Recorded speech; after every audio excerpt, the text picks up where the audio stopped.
آج پاکستان میں 100 کی فضا ہے۔ آج ہم نے اس شخصیت کو کھو دیا جس کے نام سے بھارت خوف کھاتا تھا اور جس کو اگلا ISI چیف ہونا تھا۔ وہ شخصیت جس کے نام سے دشمن کانپتے تھے اور جس نے بلوچستان کے سنگلاگ پہاڑوں میں دشمن کے تمام منصوبوں پہ پانی پھیر کر ملک کو بڑے بڑے حادثوں سے بچایا تھا، جس کی نظر اور فکر سے دشمن خوفزدہ تھا، جس کی تقریر سن کر سپاہی نعرہ تکبیر بلند کرتے تھے، جس نے فوج کے اندر جذبہ شہادت کو اس قدر پروان چڑھایا کہ چند 100 سپاہی اس کی کمان میں دہشت گردوں کے گڑھ میں گھس کر ہزاروں سے لڑ کر قبضہ چھڑائے تھے۔ افسوس آج وہ جنرل ہم میں نہیں رہا۔ آج پاک فوج کے 12 کور کے corps commander lieutenant general Sarfraz علی سمیت دیگر آفیشلز جو کہ سیلاب متاثرین کی دیکھ بھال میں مصروف تھے، اوتھل لسبیلا سے ہیلی کاپٹر نے پرواز بھری۔ اسے فیصل بیس کراچی اترنا تھا، مگر پرواز کے دوران اتھل اور وندر کے درمیان سسی پنو مزار کے قریب ہیلی کاپٹر حادثے کا شکار ہو گیا۔ ہیلی کاپٹر میں پاک آرمی کے 6 سینئر آفیسرز تھے جنہوں نے جام شہادت نوش کیا، جس میں corps commander Quetta lieutenant general Sarfraz Ali, brigadier Amjad, brigadier Khalid, pilot major Saeed, pilot major Talha اور نائک مدثر سوار تھے۔ اللہ تعالیٰ ان شہیدوں کو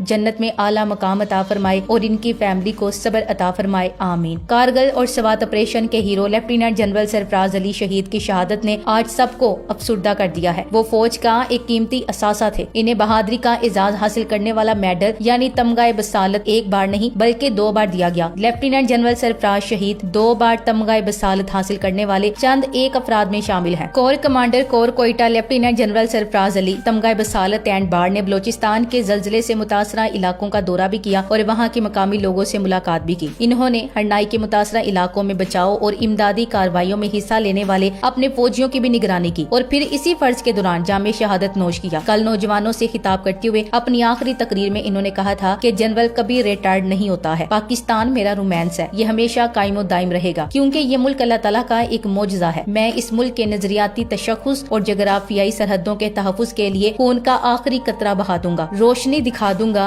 ان اندھیر نگروں کو، ایک ہوا ضیاؤں کی 4 سو چلا دوں گا، سب غرور ان کا میں خاک میں ملا دوں گا، سب حساب ان کا میں ایک دن چکا دوں گا۔ آج وہ وطن پہ قربان ہو گئے اور قوم کو دکھی چھوڑ گئے۔ انہوں نے دہشت گردی کے مقابلے سے لے کر بہت سے کارنامے انجام دیے تھے اور عوام کے مشکل اوقات میں جنرل صاحب عوام کے شانہ بشانہ کھڑے تھے۔ ان سب سے زیادہ جو بڑی صفت ان میں تھی وہ یہ کہ کسی بھی سیاسی جماعت کے طرفدار نہیں تھے، یعنی ان پر سیاسی داغ نہیں تھا، ان کو فقط اپنے فرائض کی انجام دہی سے کام تھا۔ اسلام اور پاکستان ان کا عشق اور جذبہ ایمان تھا۔ وہ ہمیشہ ہر محاذ پر فتح مندی کے جذبے سے سرشار ہو کر تہ دیگ اور سر بکف رہتے تھے اور معمولے کو شباز سے لڑانے کے فلسفے کو دل و دماغ سے تسلیم کرتے تھے۔ ایسا وہ کیوں نہ کرتے؟ کیونکہ وہ اسلام اور پاکستان کے سچے سپاہی تھے۔ وہ ایک بہادر اور آرزومند شخص تھے۔ جنرل صاحب میں عاجزی و انکساری کوٹ کوٹ کر بری ہوئی تھی۔ وہ بچوں اور نوجوانوں سے بڑی شفقت رکھتے تھے۔ وہ ہمیشہ خوابوں کے سوداگر رہے۔ وہ وطن پرست پسند انسان تھے۔ وہ ہر وقت پاکستان اور اسلام کے دشمنوں کا مقابلہ کرنے کے لیے تیار رہتے تھے۔ چھپ گیا آفتاب شام ہوئی، ایک مسافر کی رات تمام ہوئی۔ آج وہ ہمارے درمیان نہیں رہے، مگر ان کی تاریخی جدوجہد اور تگودو کے اثرات ایک عرصے تک تاریخ کے صفحات پر جگمگاتے رہیں گے۔ جنرل صاحب نظریاتی اور فکری دنیا کے بھی جنرل تھے۔ عالمی تاریخ اور بین الاقوامی معاملات کے اتار چڑھاؤ کو سمجھتے تھے، بر وقت بات کہنے کا ذوق رکھتے تھے اور لگی لپٹی رکھے بغیر منہ پر بات کرنے کا حوصلہ بھی ان میں موجود تھا۔ ان کی ہر تقریر ایک جذبہ اور جنون کا مجموعہ ہوتی تھی۔ تاریخ ایسے لوگوں کو کبھی فراموش نہیں کر سکتی جنہوں نے اپنی تاریخ آپ بنائی ہو۔ غازی جنرل سرفراز علی پاکستان کی تاریخ کا ایسا درخشاں ستارہ ہے جنہیں چاہتے ہوئے بھی اس ملک کی عسکری اور سیاسی قیادت لاکھ مخالفتوں کے باوجود بھی فراموش نہ کر سکے گی۔ افواج پاکستان دراصل فوج الہی ہے۔ یہ حضرت خالد بن ولید کی اولاد محمد بن قاسم کے ہمرکاب طارق بن زیاد کی للکار اور سلطان محمد فاتح کی یلغار ہے۔ افواج پاک کی سربلندی اسلام اور دفاع وطن کے لیے لازوال قربانیاں اور خدمات قابل ستائش و تعریف ہیں، آب زر سے لکھنے کے قابل ہیں۔ افواج پاکستان میں جو خاص شہرت جنرل سرفراز علی کے حصے میں آئی ہے وہ بہت کم لوگوں کو ملتی ہے اور اس کی وجہ جہاد تھا۔ جنرل صاحب نظریہ پاکستان اور پاکستان میں اسلامی نظام کے قیام کے بڑے حامی تھے۔ وہ نظریہ پاکستان کے دفاع میں سیسا پلائی دیوار بن جایا کرتے تھے۔ یہی وہ وجہ تھی کہ وہ اسلامی جمہوریہ پاکستان کے دفاع کے سلسلے میں ہر حد کو عبور کرنے کے لیے تیار رہتے تھے۔ اس بات سے کوئی انکار نہیں کر سکتا کہ ان کو پاکستان سے انتہا درجے کا عشق تھا۔ ان کا یہ بھی غیر متزلزل یقین تھا کہ پاکستان عالمی اسلام کی قیادت کرنے کی مکمل اہلیت رکھتا ہے۔ ان کی سپاہیانہ صلاحیتوں اور عسکری دانشمندی اور ان کی فوجی حکمت عملی نے دنیا کو محو حیرت کر دیا تھا۔ وہ عسکری دنیا میں ایک اہم نام اور دنیا انٹیلیجنس میں افسانوی شہرت کے حامل تھے جس کو تاریخ کبھی فراموش نہ کر سکے گی۔ جنرل سرفراز دنیا اسلام کی عسکری قوت اور اسلام کا ایسا نڈر سپاہی تھا کہ جس کی مثال بڑی مشکل سے تلاشی جا سکے گی۔ وہ محض گفتار کا ہی نہیں کردار کا بھی غازی تھا۔ اپنے ناقدین کے سخت جملے سن کر بھی خوش دلی سے ان کا مدلل جواب جواب بغیر اپنے اوپر جذباتی کیفیت طاری کیے دے دینا ان کی اہم خوبیوں میں شامل تھا۔ اکثر ان کے ناقدین ان پر عسکریت پسندی کو ہوا دینے کا الزام لگاتے ہوئے یہ بھول جاتے ہیں کہ مسلم امہ کے اندر 2 اشرے قبل جذبہ جہاد کا شعلہ بھڑکانے والا جری سپاہی جنرل سرفراز ہی تھا۔ اللہ تعالیٰ کی راہ میں جہاد کرنے والے مجاہدین اور غازیوں کا مرتبہ کتنا بلند و بالا اور کس قدر عظمت والا ہے، اس کے بارے سینکڑوں آیات میں اللہ تعالیٰ نے ان مردان حق کی مداح و ثنا کا خطبہ ارشاد فرمایا ہے۔ مگر سورۃ الحدید میں اللہ تعالیٰ نے مجاہدین اور غازیوں کے گھوڑوں کی رفتار، سموں اور ان کی اداؤں کی قسم یاد فرما کر ان کی عزت و عظمت کا اظہار فرمایا۔ قسم ان کی جو دوڑتے ہیں سینے سے آواز نکلتی ہوئی، پھر پتھروں سے آگ نکالتے ہیں سم مار کر، پھر صبح ہوتے تاراج کرتے ہیں، پھر اس وقت غبار اڑاتے ہیں، پھر دشمن کے بیچ لشکر میں جاتے ہیں، بے شک آدمی اپنے رب کا بڑا ناشکرا ہے۔ اس گھوڑوں سے مراد مفسرین کا اجماع ہے کہ مجاہدین اور غازیوں کے گھوڑے ہیں، جو اللہ تعالیٰ کے دربار میں اس قدر محبوب و محترم ہیں کہ اللہ تعالیٰ ان گھوڑوں بلکہ ان کی اداؤں سموں کی قسم کھاتا ہے۔ حضرت ابو ہریرہ رضی اللہ تعالیٰ عنہ سے روایت ہے کہ میں نے رسول صلی اللہ علیہ وآلہ وسلم کو یہ فرماتے ہوئے سنا، جو شخص اللہ تعالیٰ کی راہ میں جہاد کرتا ہے اور اللہ تعالیٰ خوب جانتا ہے کہ کون اس کی راہ میں جہاد کرنے والا ہے، اس کی مثال ایسی ہے جیسے کوئی دن کو روزے رکھتا ہے اور رات کو نماز میں کھڑا رہے، اور اللہ تعالیٰ نے اپنی راہ میں جہاد کرنے والوں کے لیے ذمہ لیا ہے کہ وہ انہیں وفا دے گا تو سیدھا جنت میں لے جائے گا، ورنہ اجر و ثواب دے کر، اس کے ساتھ مال غنیمت بھی دے کر سلامتی کے ساتھ گھر لوٹا دے گا۔ تاریخ ماں کی کوکھ سے واقعات کا جنم اور انسانی ماں کی کوکھ سے بچوں کی پیدائش نظام قدرت ہے۔ سلطان محمد فاتح، محمد غزنوی، سلطان صلاح الدین ایوبی اور سلطان ٹیپو کے کارناموں کو جنم دینے والی تاریخ ماں اپنے جدید دور میں داخل ہو چکی ہے۔ اس بار تاریخی ماں کی کوکھ سے جنم لے کر اسلام دشمن استعمار کو لوہے کے چنے چبوانے والا جنرل سرفراز ہے، جس نے بھارت کو کارگل میں چنے چبوا کر میڈل حاصل کیا، پھر امریکہ، اسرائیل اور بھارت کو سوات میں اپنے شاطر دماغ اور جذبہ ایمانی سے شکست دی، یہاں تک کہ افغانستان آپریشن میں انہوں نے سپر پاور کو بھی حیران کر دیا تھا اور امریکی جنرل ان کی صلاحیتوں کو دیکھ کر حیران رہ گئے تھے۔ اس عظیم شخص کے جذبہ حب الوطنی اور جہد ملی پر اس کے بدترین نظریات مخالف بھی رشک کرتے تھے۔ وہ مقلد سیرت اسلام تھا، وہ سنت پیغمبری اور افو در گزر کی زندہ مثال تھا۔ جنرل سرفراز اتحاد امہ پر یقین رکھتے تھے، جس کا اظہار ان کی کئی تقریروں سے ملتا ہے۔ اپنی پیشہ ورانہ زندگی سے آخری سانس تک وہ سالمیت پاکستان، استحکام پاکستان، دفاع پاکستان اور بقائے پاکستان کی جنگ لڑنے کے لیے ہمیشہ ایک مجاہد کی طرح میدان عمل میں سرگرم رہے۔ وہ بیک وقت پاکستان کی جغرافیائی اور نظریاتی سرحدوں کے نمایاں محافظوں میں سے ایک تھے۔ آپ نے ہمیشہ یاد رکھی جانے والی زندگی گزاری، اس لیے کام نام تاریخ میں ہمیشہ یاد رکھا جائے گا۔ جنرل سرفراز کا نام آج بھی دشمنوں کے دلوں میں ہیبت اور لرزہ طاری کر دیتا ہے۔ پورا نام لیفٹیننٹ جنرل سرفراز علی سومرو تھا۔ تعلق آزاد کشمیر رجمنٹ تھا۔ موجودہ عہدہ کور کمانڈر کوئٹہ اور colonel commandant Azad Kashmir regiment تھا۔ بطور میجر جنرل ملٹری انٹیلیجنس کی کمان بھی قریباً 1 سال تک کی تھی اور اسی دوران امریکی CIA اور اسرائیلی ایجنسی موساد کو چنے چبوائے تھے۔ 25 نومبر 2020 کو میجر جنرل کے عہدے پہ پروموٹ ہوئے تھے، جو اب تک کا آخری پروموشن بیچ تھا، جس میں آصف غفور بھی شامل تھے۔ Thanks for watching.